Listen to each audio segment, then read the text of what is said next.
आप लोग? उम्मीद करते हैं कि बहुत अच्छे होंगे। अभी तक हम लोगों ने बीएनएस की धारा 8 तक कवर किया है। आई होप आप लोगों ने वो सारी वीडियोस देख रखी होंगी।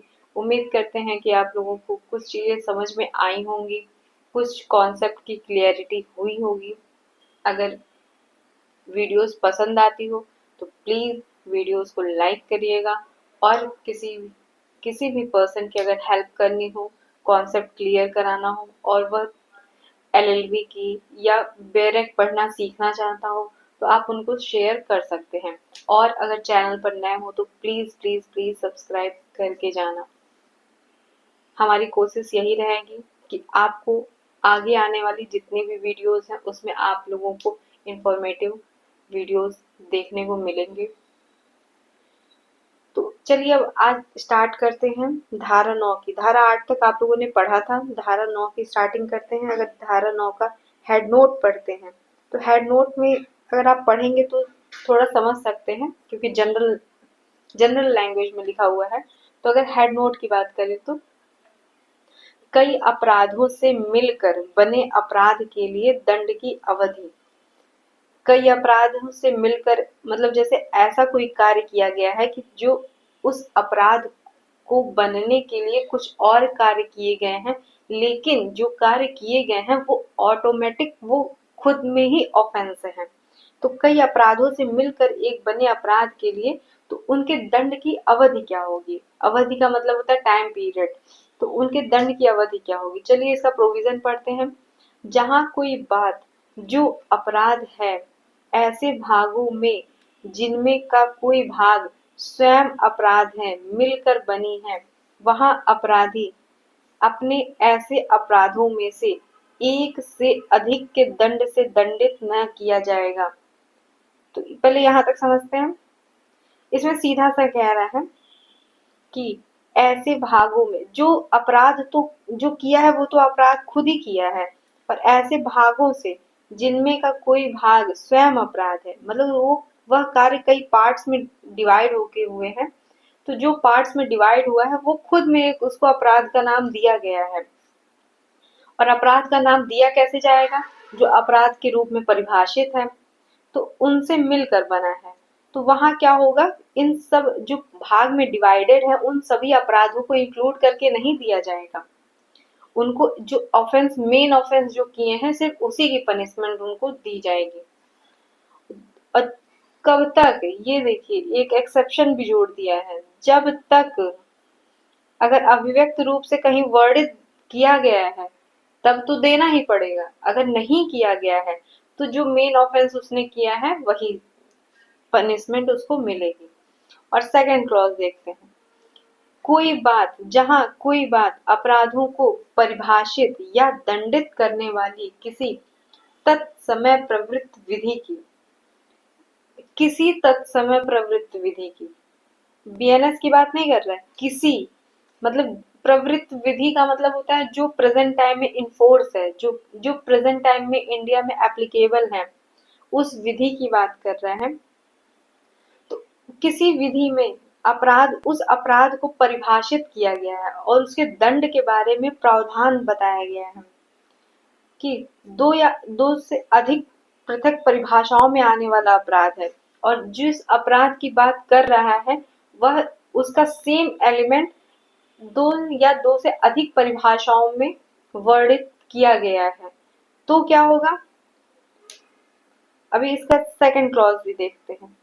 ये तो एक हो गया सिचुएशन, और इसका सेकंड सिचुएशन देखते हैं। कई कार्य, एक कार्य नहीं कई कार्य हैं, सेवरल एक्ट्स हैं, जिनमें से स्वयं एक से या स्वयं एकाधिक से अपराध गठित होता है।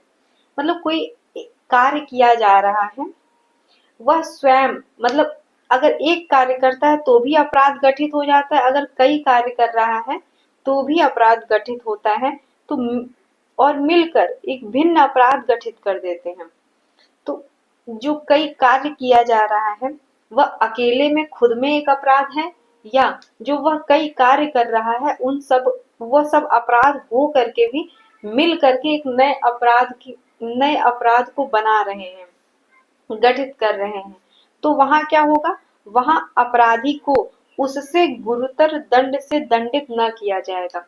गुरुतर वर्ड आप लोगों ने हमारी जो पॉक्सो की सीरीज चल रही थी उसमें आप लोगों ने गुरुतर वर्ड सुना होगा। तो गुरुतर का मतलब होता है कि थोड़ा सा जो नॉर्मल कंडीशन है उससे गंभीरतम कंडीशन, उसकी गंभीरतम स्वरूप में अगर परिवर्तित हो जाता है तो वह गुरुतर श्रेणी का कहलाता है। तो उस वहां अपराधी को उससे गुरुतर दंड से दंडित नहीं किया जाएगा। तो मतलब उस दंड से अधिक दंड से दंडित नहीं किया जाएगा। जो ऐसे अपराधों में से किसी भी एक के लिए वह न्यायालय जो उसका विचारण कर सके उसे दे सकता हो। तो किससे ज्यादा दंड नहीं दिया जाएगा?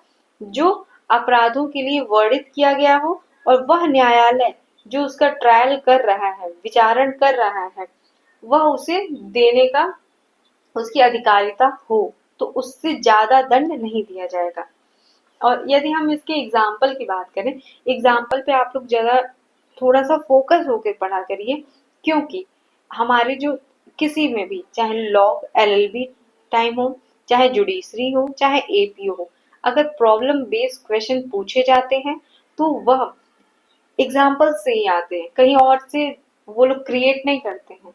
अगर आप ध्यान से पूरा प्रीवियस ईयर पेपर देखेंगे तो आप लोगों को एग्जाम्पल्स के बहुत सारे क्वेश्चंस मिलेंगे। और ये सिर्फ मेंस की मैं बात नहीं कर रही, प्री में भी अगर एग्जाम्पल के क्वेश्चंस आते हैं तो आप लोग अगर प्रॉब्लम बेस्ड क्वेश्चन प्री में आता है तो वह सब एग्जाम्पल से ही आता है। इसलिए एग्जाम्पल को कुछ सब्जेक्ट के, ऐसा नहीं है सारे सब्जेक्ट के आपको एग्जाम्पल देने, और सारे सब्जेक्ट में एग्जाम्पल दिए भी नहीं जाते हैं, कुछ सब्जेक्ट में दिए रहते हैं। एग्जाम्पल में आप मान लीजिए इंडियन एविडेंस एक्ट हो गया, ठीक, हमारा भारतीय साक्ष्य अधिनियम, बीएनएस हो गया, भारतीय न्याय संहिता अधिनियम, सॉरी भारतीय न्याय संहिता 2023, और हमारा संविदा अधिनियम हो गया, और भी एक दो हो सकते हैं, लेकिन जहां तक मुझे लग रहा है कि इतने ही हैं। तो इन सब चीजों का आप लोग उदाहरण पे ज्यादा फोकस किया करिए। तो उदाहरण अगर देखते हैं तो क्या लिखा है, क य पर लाठी से 50 प्रहार करता है। यहाँ हो सकता है कि क ने संपूर्ण मारपीट द्वारा उन प्रहारों में से हर प्रत्येक प्रहार द्वारा भी जिनसे वह संपूर्ण मारपीट गठित है यह कि स्वेच्छा उपहति कारित करने का अपराध किया हो। यदि क प्रत्येक प्रहार के लिए दंडनीय होता तो वह एक प्रहार के लिए 1 वर्ष के हिसाब से 50 वर्ष के लिए कारावासित किया जा सकता था, किंतु वह संपूर्ण मारपीट के लिए केवल एक ही दंड से दंडनीय है। तो अभी हम लोग प्रोविजन में भी जो हमारे धारा 9 का प्रावधान दिया गया यही तो पढ़े हैं कि यदि हम एक ऑफेंस कर रहे हैं तो वह एक ही ऑफेंस का मुझे पनिशमेंट मिलेगा। अब सीधी सी बात है, अगर आप 10 रुपए की चोरी करें या 10 करोड़ की चोरी करें, आपको पनिशमेंट चोरी की ही मिलेगी। आप 10 करोड़ की चोरी करेंगे तो आपके लिए पनिशमेंट बढ़ा नहीं दी जाएगी, जितनी पनिशमेंट उसमें दी गई है, जितना सेंटेंस बताया गया है उतनी ही पनिशमेंट दी जाएगी। डजेंट मैटर कि आप 10,000 की चोरी कर रहे हो या 10 करोड़ की चोरी कर रहे हो। तो अब ये मत सोचना कि मैं आप लोगों को मोटिवेट कर रही हूँ कि जाइए आप लोग चोरी करके आइए, ऐसा नहीं है, चोरी नहीं करना है। तो अब धारा 10 की बात करें, कई अपराधों में से एक के दोषी व्यक्ति के लिए दंड, जबकि निर्णय में यह कथित है कि यह संदेह है कि वह किस अपराध का दोषी है। सबसे पहले आप हेड नोट समझने की कोशिश किया करिए। हेड नोट आप समझ लेंगे ना, प्रावधान अपने आप समझ में आ जाएगा। तो यदि हेड नोट की बात किया जाए तो कई अपराधों में से मतलब जो भी प्रोसीडिंग स्टार्ट हुई है उसमें कई ऑफेंस किया गया है, एक के दोषी व्यक्ति के लिए दंड, और उसमें से एक व्यक्ति को पनिशमेंट देनी है, और जबकि निर्णय में यह कथित है, और जो निर्णय आया है उसमें यह बताया गया है कि यह संदेह है कि वह किस अपराध का दोषी है।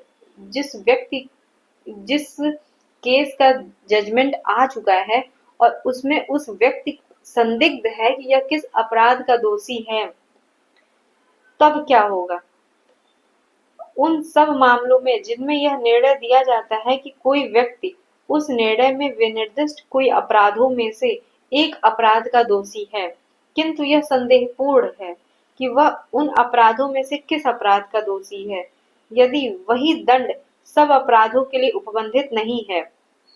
अगर सारे ऑफेंस जितने भी हुए हैं सबका समान दंड है तो समान दंड से ही दंडित किया जाएगा। लेकिन अगर अलग अलग दंड दिया गया है, वही दंड सब अपराधों के लिए उपबंधित नहीं है, अगर समान दंड नहीं है सबका, तो वह अपराधी उस अपराध के लिए दंडित किया जाएगा जिसके लिए कम से कम दंड उपबंधित किया गया है। उसमें जो सबसे छोटा ऑफेंस होगा, सबसे छोटे ऑफेंस का मतलब है कि जिस अपराध का सबसे कम कम पनिशमेंट दी गई होगी, उस पनिशमेंट यह इसको दिया जाएगा जो संदिग्ध पूर्ण व्यक्ति है उसको। अब धारा 11 जो हमारी आईपीसी थी उसका धारा 73 73 एकांत परिरोध। जैसे एकांत परिरोध का अगर सिंपल मीनिंग समझा जाए, एकांत का मतलब क्या होता है, कोई ऐसा एरिया होगा जिसमें एकदम एकांत होगा, मतलब आप कह सकते हो कि एकदम वहां पे कोई भी चीजें नहीं होंगी, यहाँ तक कि आपको एक एकांत, जैसे हम लोग कहते हैं ना मुझे थोड़ा सा एकांत चाहिए, मतलब मुझे थोड़ी सी शांति चाहिए, एकांत अकेलापन। और परिरोध, परि मतलब जानते ही होंगे आप लोग, बचपन में पढ़े होंगे, परिवर्तन। परिरोध का मतलब होता है परि मतलब होता है चारों ओर, ठीक। और अगर अवरोध की बात करें तो अवरोध मतलब होता है किसी को रोकना, रिस्ट्रिक्ट करना।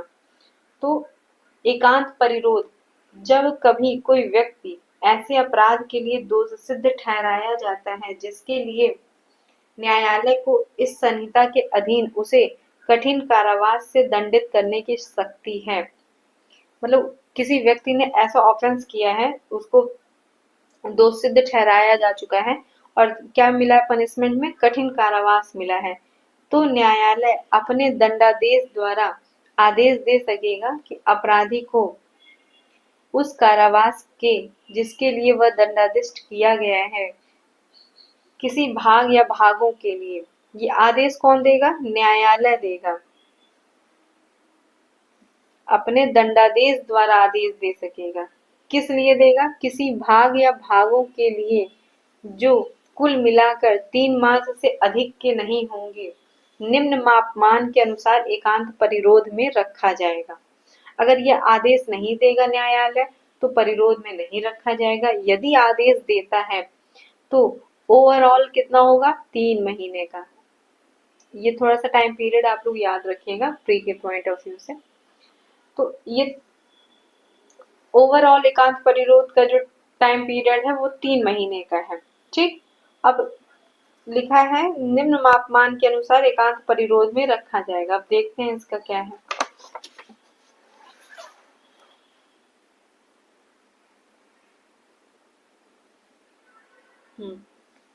पहला क्या है, यदि कारावास की अवधि 6 मास से अधिक न हो तो, मतलब 6 महीने से कम का कोई पनिशमेंट उसको दिया गया है तो 1 महीने का 1 महीने का एकांत परिरोध वाला कारावास मिलेगा।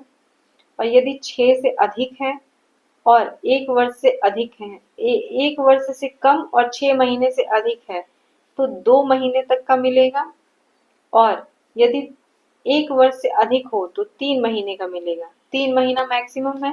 तो अगर 1 साल से अधिक का कारावास है तो ओवरऑल 3 महीने का आपको एकांत परिरोध मिलेगा। और एकांत परिरोध मिलेगा कैसे, कितना ड्यूरेशन रहेगा उसमें, क्या 3 महीने तक हम एकांत में ही पड़े रहेंगे, न रोशनी, न हवा, न पानी, न खाना, न पीना, न कुछ, न किसी से बोलना, ऐसे कोई रह सकता है क्या, नहीं रह सकता ना, कोई तो चाहिए बात करने के लिए। तो इसका ड्यूरेशन डिसाइड किया गया है। तो इसके लिए हम लोग पढ़ेंगे एकांत परिरोध की अवधि जो धारा 12 में दी गई है।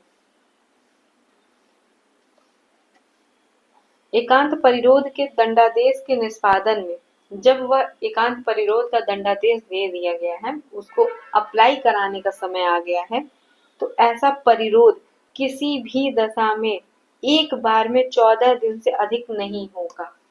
ओवरऑल 3 महीने का टाइम ड्यूरेशन है। यदि जिस दिन से अप्लाई होने जाता है उस दिन से सिर्फ 14 दिन तक का रहेगा। और फिर साथ ही ऐसे एकांत परिरोध की कालावधियों के बीच उन कालावधियों से अन्यून अंतराल होंगे। अभी यहाँ तो पहले 14 दिन का कह रहे हैं, 14 दिन का हम एकांत परिरोध देंगे, ठीक। और फिर इनको चाहिए टाइम ब्रेक, फिर कितने दिन का? 14 ही दिन का। उन कालावधियों से 14 ही दिन का फिर इनको टाइम ब्रेक चाहिए। फिर उसके बाद ये एकांत परिरोध का फिर से दंडादेश का निष्पादन करेंगे। ये तो 14 दिन की बात हो गई। और जब दिया गया कारावास 3 मास से अधिक हो, तब दिए गए संपूर्ण कारावास के किसी एक मास में, जब 3 मास से अधिक हो तो संपूर्ण कारावास के किसी एक मास में एकांत परिरोध 7 दिन से अधिक नहीं होगा। तो 3 मास से अधिक है तो 1 महीने में सिर्फ 7 दिन का एकांत परिरोध दिया जाएगा। और जब 7 दिन का दिया जाएगा तो फिर इनको टाइम ब्रेक चाहिए, फिर 7 दिन का ये टाइम ब्रेक लेंगे। तो ओवरऑल अगर नॉर्मल लैंग्वेज में समझा जाए तो क्या है, 3 महीने का एकांत परिरोध दिया जाएगा और उसमें से यदि 6 महीने से कम का कारावास है तो 1 महीने का एकांत परिरोध, 6 महीने से ज्यादा और 1 साल से कम का है तो 2 महीने का एकांत परिरोध, और 1 वर्ष से ज्यादा है तो 3 महीने का एकांत परिरोध है। और ये सब दिया कैसे जाएगा, तो धारा 12 पढ़ेंगे उसके लिए। और धारा 12 में यह लिखा गया है कि अगर इसका निष्पादन करना हो तो एक बार में आप 14 दिन का दे सकते हैं, फिर आप 14 दिन का ब्रेक लेंगे, उसके बाद आप फिर से अगर चाहें तो दे सकते हैं। और यदि 3 मास से अधिक का कारावास दिया गया हो तब हर महीने, सॉरी, 3 मास का अगर कारावास दिया गया हो तो संपूर्ण कारावास के किसी एक मास में आप सिर्फ 7 दिन से अधिक का एकांत परिरोध नहीं दे सकते हैं। और फिर इनको 7 दिन का फिर ब्रेक भी चाहिए। तो अब अगला देखते हैं 13। पूर्व दोष सिद्धि के पश्चात कतिपय अपराधों के लिए वर्धित दंड। कुछ ऐसे अपराध हैं, ठीक है, जिनका वह पहले ही अपराध गठित कर चुके हैं और उनके लिए उन व्यक्तियों को दोष सिद्ध भी ठहराया जा चुका है, पनिशमेंट दी जा चुकी है। तो पूर्व दोष सिद्धि के पश्चात कुछ अपराधों के लिए वर्धित दंड, मतलब वर्धित मतलब होता है बढ़ा हुआ दंड, कतिपय मतलब होता है कुछ, पश्चात मतलब होता है बाद में।